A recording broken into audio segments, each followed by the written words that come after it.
Greenland bukan lagi sekadar pulau es raksasa yang sepi di ujung utara. Ia kini telah bertransformasi menjadi real estate paling strategis di abad ke-21. Pencairan es kutub akibat perubahan iklim telah membuka jalur pelayaran baru yang memangkas waktu tempuh antara Asia dan Eropa secara drastis, sekaligus mengungkap cadangan mineral langka rare earth terbesar di dunia yang selama ini terkunci di bawah lapisan es.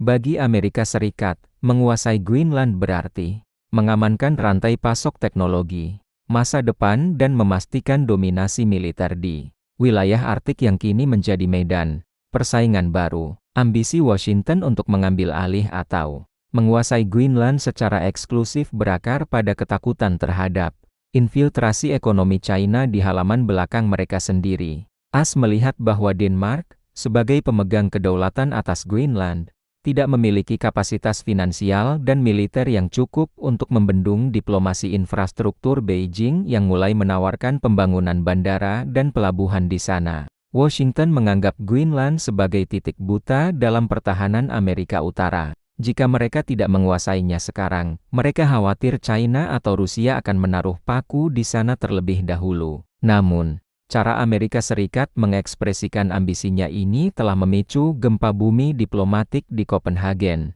Tekanan politik yang disertai ancaman penarikan perlindungan militer dan ekonomi terhadap Denmark jika tidak bekerja sama dalam isu Greenland adalah bentuk pemaksaan yang sangat kasar. Ini bukan lagi diplomasi antar sekutu, melainkan tekanan hegemonik dari seorang bos kepada bawahannya. Peristiwa ini mengirimkan pesan horor ke seluruh Eropa, kedaulatan Anda hanya berharga bagi Washington selama itu tidak menghalangi kepentingan teritorial mereka. Dalam logika kekuasaan Pentagon, Greenland adalah kapal induk yang tidak bisa tenggelam. Memiliki kontrol penuh atas pulau ini, memungkinkan AS untuk menempatkan sistem pertahanan, rudal dan stasiun radar tercanggih guna memantau setiap pergerakan pesawat pembom dan kapal selam Rusia di jalur Giuk, Greenland Iceland UKGAP. Namun, demi ambisi militer ini, AS telah mengorbankan sesuatu yang jauh lebih mahal, yaitu moralitas aliansi. Mereka telah mengubah status sekutu dekat menjadi objek transaksi properti yang dipaksakan di bawah ancaman. Pengkhianatan ini disebut pengkhianatan samudra karena ia merobek kesepakatan yang telah menjaga stabilitas Atlantik Utara sejak Perang Dunia II. Greenland adalah simbol integritas wilayah Eropa. Saat AS mulai memandang wilayah kedaulatan sekutunya sebagai komoditas yang bisa diambil paksa, maka dasar dari kebersamaan transatlantik telah runtuh.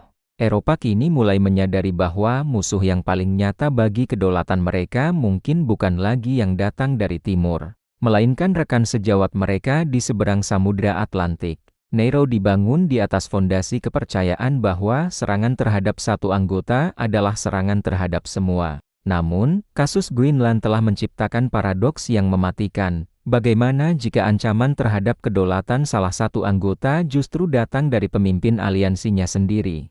Kepercayaan militer antara Eropa dan Amerika Serikat kini berada di titik terendah dalam sejarah. Negara-negara Eropa mulai bertanya-tanya, jika Denmark saja bisa ditekan secara wilayah, apa yang menjamin bahwa AS tidak akan menelantarkan Polandia atau negara Baltik jika kepentingan nasional AS mendadak berubah? Runtuhnya kepercayaan ini dipicu oleh perubahan doktrin America First yang kini bermutasi menjadi agresivitas teritorial. Selama puluhan tahun, Eropa bersedia menyerahkan sebagian besar kendali pertahanannya kepada AS karena mereka percaya AS adalah penjaga nilai-nilai demokrasi dan kedaulatan. Namun, dengan mengincar Greenland secara sepihak, AS telah bertindak seperti kekuatan predator yang tidak ada bedanya dengan kekuatan yang mereka kutuk di timur. NATO kini bukan lagi aliansi sukarela, melainkan kemitraan yang dipenuhi kecurigaan dan rasa takut akan sabotase dari dalam. Ketegangan ini menjalar ke tingkat teknis militer. Komandan-komandan militer di Eropa mulai meragukan integritas intelijen yang dibagikan oleh AS. Ada kekhawatiran bahwa AS menggunakan infrastruktur NATO di Eropa hanya untuk kepentingan intelijen mereka sendiri, bahkan untuk memata-matai sekutunya guna mencari titik lemah politik agar ambisi seperti di Greenland bisa berjalan mulus. NATO saat ini sedang mengalami kematian otak secara fungsional. Struktur organisasinya masih tegak, namun koordinasi dan rasa persaudaraan di dalamnya telah hancur lebur oleh ambisi Washington. Perpecahan ini memberikan sinyal kepada dunia bahwa Barat tidak lagi bersatu. Aliansi yang dulu menjadi pilar stabilitas dunia kini retak secara sistemik. Bagi negara-negara seperti Prancis dan Jerman, ini adalah lonceng peringatan bahwa payung nuklir Amerika tidak lagi bisa diandalkan secara gratis. AS telah menunjukkan bahwa mereka siap menggunakan kekuatan militer mereka untuk menekan sekutu demi keuntungan ekonomi. Aliansi transatlantik yang dulu kuat kini hanya menjadi bayang-bayang dari masa lalu, menunggu satu dorongan kecil lagi untuk benar-benar bubar. Masa depan NATO kini berada di ambang kegelapan. Jika Washington terus memaksakan kehendaknya atas Greenland, Eropa mungkin akan memilih untuk membekukan kerja sama militer mereka. Ini bukan lagi soal perbedaan pendapat dalam anggaran pertahanan, melainkan soal keselamatan wilayah masing-masing. Pengkhianatan samudera ini telah membuktikan bahwa dalam geopolitik modern, tidak ada teman yang abadi, yang ada hanyalah kepentingan nasional yang rakus. Aliansi Barat yang selama ini diagungkan sedang menghancurkan dirinya sendiri dari dalam melalui keserakahan dan pengabaian terhadap kedaulatan sekutu. Menghadapi perilaku Amerika Serikat yang kian tidak menentu soal Greenland, Eropa dipaksa untuk mempercepat agenda yang selama ini dianggap mustahil, pembentukan European Defence Union atau tentara Eropa yang mandiri. Prancis, sebagai penggerak utama, kini mendapatkan legitimasi untuk meyakinkan seluruh Uni Eropa bahwa ketergantungan pada AS adalah risiko keamanan nasional. Eropa mulai merancang sistem komando militer terpadu yang tidak lagi berada di bawah kendali perwira tinggi Amerika di Brussels, melainkan di bawah otoritas politik Eropa sendiri. Lahirnya kekuatan militer mandiri ini akan mengubah peta industri pertahanan dunia. Selama ini, Eropa adalah pasar utama bagi jet tempur F-35 dan perangkat keras militer AS lainnya. Namun, jika kepercayaan telah runtuh, Eropa akan mengalihkan triliunan dolar anggaran mereka untuk membangun teknologi senjata orisinal mereka sendiri. Proyek jet tempur generasi ke-6 FCAS dan tank tempur utama masa depan akan dikerjakan tanpa melibatkan perusahaan AS. Eropa ingin memastikan bahwa setiap baut dan baris kode senjata mereka tidak bisa dikendalikan oleh tombol mati dari Washington. Namun, transisi menuju kemandirian militer ini akan sangat menyakitkan bagi Eropa Timur. Selama ini, negara-negara seperti Polandia dan Estonia melihat AS sebagai satu-satunya penjamin keamanan dari ancaman Rusia. Dengan retaknya hubungan transatlantik, terjadi pergeseran orientasi pertahanan di Warsawa dan Tallinn. Mereka kini harus memilih, tetap setia pada Washington yang mulai agresif atau bergabung dengan Paris dan Berlin dalam membangun benteng pertahanan Eropa yang baru. Krisis Greenland secara efektif telah memecah solidaritas internal Eropa dalam hal strategi pertahanan jangka panjang. Militer Eropa yang mandiri tidak lagi akan menjadi kepanjangan tangan kepentingan geopolitik AS di Timur Tengah atau Asia. Mereka akan lebih fokus pada kedaulatan Arktik dan perlindungan perbatasan Mediterania. Ini berarti AS akan kehilangan sekutu yang paling kompeten dalam operasi global mereka. Tanpa dukungan militer Eropa, AS akan terisolasi secara operasional di banyak wilayah konflik.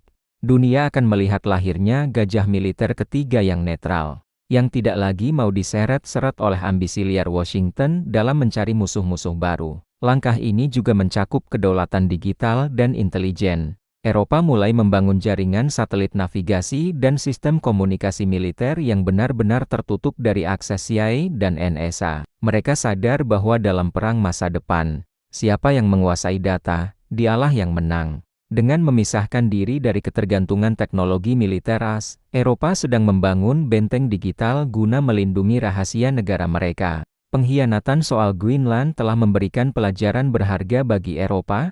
Persahabatan sejati tidak akan pernah ada dalam dunia yang didominasi oleh kekuatan besar yang haus akan wilayah. Saat Amerika Serikat dan sekutu Eropanya sibuk bertikai mengenai nasib Greenland, dunia akan menyaksikan pergeseran kekuatan yang sangat cepat di wilayah lain. Rusia adalah pihak yang paling diuntungkan dari runtuhnya kepercayaan di tubuh NATO. Tanpa front yang bersatu di Barat, Vladimir Putin memiliki keleluasaan lebih untuk menyelesaikan kampanyenya di Ukraina dan memperluas pengaruhnya di kawasan Balkan. Rusia melihat keretakan ini sebagai lampu hijau untuk menantang dominasi Barat yang kini sedang sibuk melakukan kanibalisme internal di Atlantik Utara. China juga tidak akan melewatkan kesempatan emas ini. Saat fokus diplomatik dan militer AS terbelah antara mengancam Denmark dan menjaga pengaruh di Arktik, Beijing akan mempercepat langkahnya untuk mengamankan Taiwan dan Laut China Selatan. China menyadari bahwa jika AS terisolasi dari sekutu tradisionalnya di Eropa, maka AS tidak akan memiliki legitimasi internasional yang kuat untuk membangun koalisi global melawan Beijing. Pengkhianatan AS terhadap Eropa soal Greenland, secara tidak langsung telah memberikan China hadiah berupa melemahnya persatuan global yang selama ini menghambat ambisi mereka. Dunia akan melihat lahirnya narasi baru mengenai multipolaritas yang sangat ekstrem. Negara-negara menengah di Asia dan Amerika Latin tidak akan lagi merasa perlu mendengarkan petuah moral dari Barat mengenai hukum internasional dan kedaulatan. Karena mereka melihat pemimpin Barat sendiri sedang mencoba merampas kedaulatan sekutunya. Krisis Greenland telah menghancurkan otoritas moral Amerika Serikat sebagai pemimpin dunia bebas. Ini adalah awal dari era di mana kekuatan besar secara terbuka akan berebut wilayah pengaruh tanpa peduli pada aturan-aturan lama yang sudah mereka langgar sendiri. Dalam sektor ekonomi, ketidakstabilan militer ini akan mendorong percepatan dedolarisasi. Eropa, yang merasa dikhianati secara militer, mungkin akan lebih berani untuk memperdagangkan energi dan teknologi dengan mata uang alternatif guna mengurangi ketergantungan pada sistem finansial AS. Rusia dan China akan memfasilitasi proses ini, menawarkan sistem pembayaran baru yang menjauh dari pengaruh Washington. Dunia sedang menuju pada fragmentasi ekonomi dan militer yang sangat dalam, di mana aliansi lama yang stabil digantikan oleh kemitraan oportunistik yang berumur pendek. Skenario terburuk adalah pecahnya konflik di wilayah-wilayah perbatasan di mana NATO dulu berfungsi sebagai penjaga, tanpa komando pusat yang disegani. Ketegangan di Baltik, Laut Hitam, hingga wilayah Arktik sendiri akan meledak menjadi insiden militer yang tidak terkendali. Pengkhianatan samudra telah membuka kotak Pandora ketidakpastian global. Dunia kini berada di ambang era di mana hukum rimba kembali berkuasa, dan persahabatan antar negara hanyalah sebuah ilusi yang sewaktu-waktu bisa dikhianati oleh ambisi teritorial dan sumber daya. Sebagai penutup pembahasan panjang kita malam ini di Geonusa Journal, keruntuhan kepercayaan di Atlantik Utara adalah lonceng peringatan bagi Indonesia untuk segera mengambil peran lebih besar di panggung dunia. Saat negara-negara maju di utara sibuk bertikai dan saling mengkhianati, dunia membutuhkan sosok pemimpin baru yang stabil dan konsisten. Indonesia, dengan posisi geopolitik yang sangat krusial dan kekayaan sumber daya alam yang melimpah, kini memiliki peluang emas untuk muncul sebagai gajah ketiga atau superpower. Penyeimbang yang bisa menyatukan kembali potongan-potongan dunia yang pecah. Indonesia tidak boleh hanya menjadi penonton dalam drama Greenland dan NATO. Kita harus menggunakan kekuatan tawar kita dalam rantai pasok global seperti nikel dan komoditas hijau sebagai alat diplomasi untuk memaksa negara-negara besar kembali ke meja perundingan yang adil. Strategi non-blok kita harus ditingkatkan menjadi kepemimpinan aktif di kalangan negara-negara global South. Saat Barat kehilangan moralitas kepemimpinannya, Indonesia bisa menawarkan narasi kedaulatan Nusantara, sebuah model pembangunan yang inklusif dan menghormati integritas wilayah setiap bangsa tanpa ada paksaan. Visi Indonesia Emas 2045 harus dirancang untuk mengisi kekosongan kekuasaan global ini. Kita harus memperkuat sumber daya manusia kita di bidang teknologi pertahanan dan siber agar kedaulatan kita tidak bergantung pada sistem senjata pihak manapun. Kita harus belajar dari nasib Denmark. Jangan pernah menggantungkan nasib keamanan nasional sepenuhnya pada satu negara superpower. Karena saat kepentingan mereka terusik, mereka tidak akan ragu untuk mengkhianati Anda. Kemandirian adalah satu-satunya jaminan keamanan sejati bagi bangsa sebesar Indonesia. Mari kita kawal setiap kebijakan strategis nasional dengan kritis dan berwawasan luas. Kekacauan di Arktik dan Atlantik adalah momentum bagi Indonesia untuk melompat menjadi pusat gravitasi ekonomi dan politik baru. Kita memiliki stabilitas yang kini tidak dimiliki oleh Barat, dengan persatuan domestik yang kuat, Indonesia akan menjadi pelabuhan aman bagi investasi dunia dan menjadi jembatan perdamaian di tengah krisis global yang kian memanas. Inilah saatnya Indonesia menunjukkan taringnya sebagai bangsa besar yang mandiri dan berdaulat. Terima kasih telah menemani siaran maraton selama 6 jam ini di Geonusa Journal. Pembahasan mengenai pengkhianatan samudra ini menutup rangkaian analisis geopolitik kita hari ini. Teruslah pantau layar Anda dan berikan opini cerdas Anda di kolom komentar. Ingat, kedaulatan adalah harga mati, dan di dunia yang penuh pengkhianatan ini, kekuatan sejati hanya ada pada kemandirian bangsa. Saya pamit, selamat malam, tetap kritis, tetap berwawasan. Merdeka!